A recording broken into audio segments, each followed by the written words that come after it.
नमस्कार, मैं doctor Sunita Joshi divine holistic healings में आपका हार्दिक स्वागत करती हूँ। आशा है आप स्वस्थ होंगे, खुश होंगे, ऐसे ही बने रहे। आज मैं बात करने जा रही हूँ आने वाले सूर्य ग्रहण पर। वैसे तो यह सूर्य ग्रहण भारत में नहीं दिखाई दे रहा है, तो भी यह बहुत विध्वंसक है। इसके चपेट में बहुत सारे लोग ग्रसित हो सकते हैं। आइए जानकारी लेते हैं। सूर्य ग्रहण क्यों होता है? सूर्य ग्रहण इसकी मूल जो तत्व है वह है सूर्य पूरे विश्व को प्रकाश देने वाला ग्रह है। सूर्य मालिका का वह राजा है। उसके प्रकाश को रोकने वाला, ग्रसित करने वाला राहु है। ऐसे ये सूर्य ग्रहण से सूर्य की शक्ति कम हो जाती है।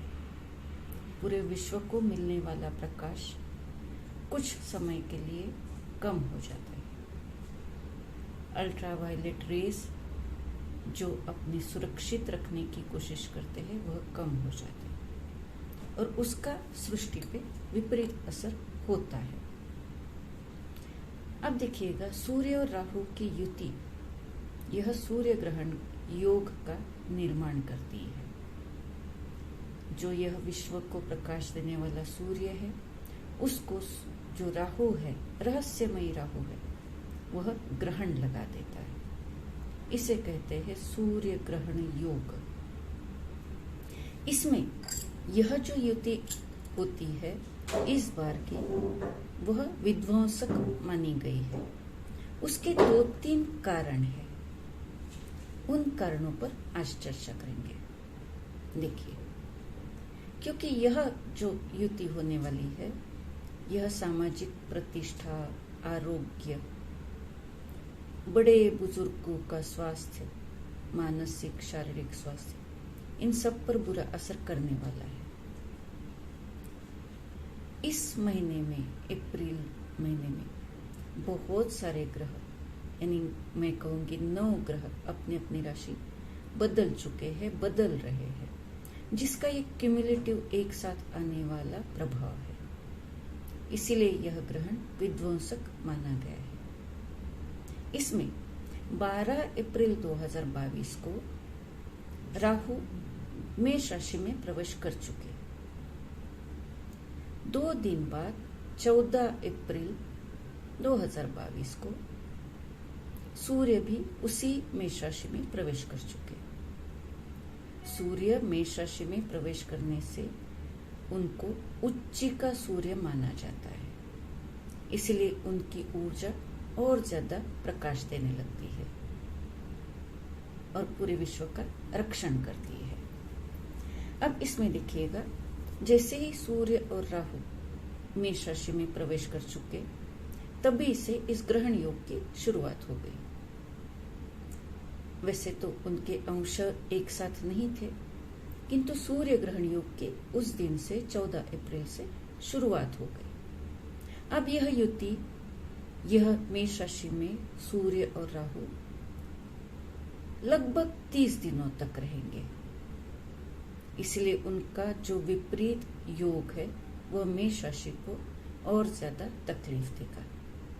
अब इसमें विशेष यह बात है कि 2022 का यह पहला सूर्य ग्रहण 30 अप्रैल 2022 को भारतीय समय के अनुसार रात्रि 12:15 से सवेरे 4:08 तक रहने वाला है। यह मध्यरात्रि का समय होने से यह जो ग्रहण है, यह भारतवर्ष में नहीं दिखाई देगा। अब यह कहाँ दिखाई देगा? यह दिखाई देगा दक्षिण पश्चिम अमेरिका, पैसिफिक प्रशांत महासागर, अटलांटिक महासागर, दक्षिण ध्रुव, अंटार्कटिका, इन प्रदेशों में यह ग्रहण दिखाई देगा। वैसे यह ग्रहण भारतवर्ष में नहीं दिखाई देगा। यह बात भी है किंतु इस जो ग्रहण के योग है, इसके परिणाम, विपरीत परिणाम वर्ष में विश्व में सभी लोगों को मिलने वाले हैं। सभी राशियों के पर इसका बुरा असर होने वाला है, क्योंकि कालपुरुष की कुंडली में मेष राशि को प्रथम राशि माना गया। अब इस प्रथम राशि में, मेष राशि में राहु ने प्रवेश किया है और सूर्य ने भी प्रवेश किया है। इसीलिए कालपुरुष की कुंडली यह विश्व कुंडली है। इसीलिए विश्व कुंडली में प्रथम स्थान पे, प्रथम राशि पे जब यह ग्रहण आ रहा है, तो सभी के मानसिक स्वास्थ्य, शारीरिक स्वास्थ्य, अपनी जान पहचान, अपना व्यक्तिमत्व, सभी पर, राजकीय, पॉलिटिकल, सभी सामाजिक स्वास्थ्य, सभी पर यह परिणाम होने वाला है। इसलिए सभी लोग सजग रहे। अब इसमें एक विशेष बात यह है, गौर कीजिएगा, इस समय 13 मई 2022 को सूर्य और राहु एग्जैक्टली 28 अंश पर युति करने वाले हैं। बहुत बड़ी बात है। आमतौर पे जो ग्रहण योग होते हैं वो अलग प्रकार से है, और यह जो ग्रहण है ये 2-3 प्रकारों से इसकी विशेषता बढ़ती जा रही है। जब 28 डिग्री पर, 28 अंश पर सूर्य और राहु एक साथ मेष राशि में रहेंगे, वह दिन तो बहुत बड़े संकट की, विश्व पर आने वाले संकट की सूचना दे रहा है। और वह दिन दूर नहीं है जब हरेक व्यक्ति को, विश्व के हरेक व्यक्ति को किसी न किसी संकट का सामना करना पड़े, अपने अपने राशि के अनुसार, अपने अपने ग्रहों की ताकतों के अनुसार। हरेक व्यक्ति के जीवन में संकट आएंगे जरूर। इसीलिए अपनी पूजा पाठ, अपनी उपासना जारी रखे, बढ़ाए, जिससे आपका और आपकी पूरे परिवार का, फैमिली का रक्षण हो। इसीलिए यह वीडियो आज मैंने बनाया है और आप तक यह मैसेज पहुंचा रही हूँ। आप सभी के यह विनंती है, सभी लोगों को, जितने लोगों तक हो सके उतने लोगों तक यह वीडियो जरूर पहुंचाएं। अब मैंने सिर्फ संकट का सामना करने की जो परिस्थिति है उसका तो मैंने आपको आकलन कर दिया। करना क्या चाहिए यह तो हरेक का सवाल रहेगा। इसमें सबसे ज्यादा ग्रसित होने वाली मेष राशि है और उसके बाद तुला राशि है, क्योंकि तुला राशि पर सूर्य और राहु की सीधी दृष्टि आती है। इसीलिए इन दो राशियों को ज्यादा संभल के रहने की, ज्यादा केयर लेने की जरूरत है। मेष राशि और तुला राशि, इन दो राशियों को भगवान शिव की प्रार्थना, भगवान शिव की उपासना जरूरी है। वृषभ राशि को माता लक्ष्मी की उपासना बहुत जरूरी है। माता लक्ष्मी उनके फाइनेंसेस, उनकी आर्थिक परिस्थिति, मानसिक परिस्थिति को सुधार लेगी। मिथुन राशि को उनके कुंडली के अनुसार जो ग्रह योग बनते हैं उस तरीके से उनको देखना पड़ेगा। उनको उनके जो कुल दैवत है उनकी उपासना लाभी रहेगी। कर्क राशि को शिवजी, भगवान शिवजी ही बचा सकते हैं, क्योंकि अभी कर्क राशि को अड़ैया भी शुरू होगी। इसलिए उन्होंने शिव जी की उपासना जितनी श्रद्धा से कर पाएंगे उतना उनका संकट से निवारण होगा। सिंह राशि को, क्योंकि सूर्य ही उनके राशि का स्वामी है, आदित्य हृदय स्तोत्र का पाठ जरूर करना चाहिए। उन्होंने गायत्री मंत्र का जाप करना चाहिए और उनके परिवार का रक्षण करना चाहिए। बहुत बड़ी जिम्मेदारी है उन पर। कन्या राशि को भगवान कृष्ण की उपासना करनी चाहिए। तुला राशि को तो भगवान शिव ही कृपा करेंगे।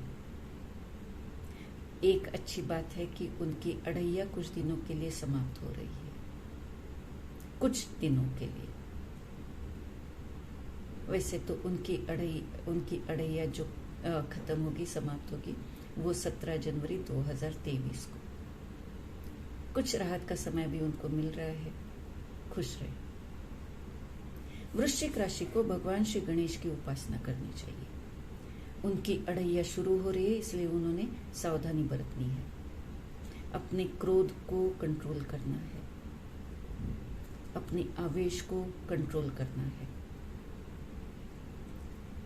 उनको अपनी जो आवेश है, अपनी जो ताकत है, उस पर बहुत ज्यादा ओवर कॉन्फिडेंस नहीं करना चाहिए। धनु राशि को जो भगवान श्री कृष्ण है, उनकी जो भगवत गीता है, उसका पाठ जरूर करना चाहिए, सुनना चाहिए यदि हो सके तो। अब आते हैं मकर राशि पर। मकर राशि पर वैसे ही अभी 7.5 शुरू है और इस ग्रहण योग का उनको सामना करना है, इसलिए उन्हें हनुमान जी की उपासना करनी चाहिए। हनुमान जी एवं शनिदेव, इनकी उपासना से उनकी सुरक्षा होगी। स्पेशली विशेषतः उनको अपनी आरोग्य, अपने स्वास्थ्य का ध्यान रखना चाहिए। कुंभ राशि, वैसे कुंभ राशि को 7.5 का अच्छा प्रभाव ही मिल रहा है, किंतु यह जो एक अच्छी बात है, उनके जो स्वामी है, राशि स्वामी है, वह राशि स्वामी शनि महाराज उन्हीं की राशि में है, इसलिए उनको सुरक्षितता महसूस होगी। उन्होंने भगवान शिव एवं शनिदेव की उपासना करनी चाहिए, जिससे उनका रक्षण होगा और उनके जो भाग्य योग है वो और ज्यादा तेज होंगे। मीन राशि को भगवान विष्णु की उपासना करनी चाहिए। इस उपासना से अपने और अपने परिवार का संरक्षण करें। मैंने तो यह वीडियो लंबा होगा, इसलिए मैंने बहुत छोटे इसमें मैंने आपको बताया कौन सी उपासना करनी चाहिए, क्या करना है, उसका मैं डिटेल जो विवरण है वह आप मुझे कांटेक्ट करके पूछ सकते हैं, क्योंकि वैसे हर एक की अपनी राशि के अनुसार, अपनी कुंडली के अनुसार कुछ योग जो है, कहीं जो योग बनते हैं जिससे सुरक्षित रहेंगे वो, उसका मैं डिटेल विवेचन उनको करूंगी। खुश रहे, स्वस्थ रहे। नमस्कार।